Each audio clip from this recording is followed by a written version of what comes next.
Inauguration du pont d'Ira ce mardi 31 août 2021 par le conseiller principal David Kamura, envoyé spécial du gouverneur du Nord Kivu, le lieutenant-général Constant Ndima Kangba.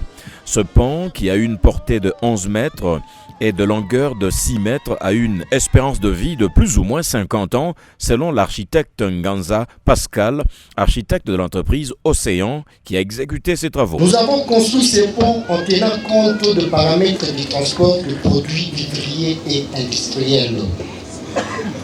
C'est pourquoi ces ponts reposent sur 2 pilets mixtes en maçonnerie de moellons de 1,50 m de largeur à la base et 1 mètre au sommet parsemé de colonnes en béton armé.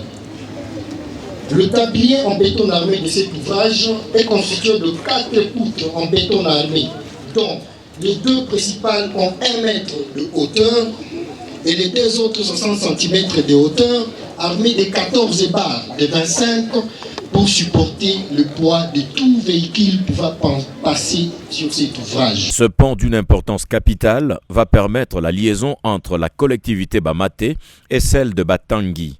Pour Maître David Kamura, ce pont est le fruit de plaidoyer des honorables députés provinciaux du coin auprès du gouvernement provincial du Nord Kivu. L'objet de ma mission, et c'est pour rassurer que malgré l'état de siège, les travaux de développement, les actions de développement se poursuivent très normalement dans notre province sous le leadership de son Excellence, Monsieur le gouverneur de province, le lieutenant-général Constant Ndima. Pour autant que la population du Nord Kivu continue à payer les impôts, la population du Nord Kivu a droit aux actions de développement.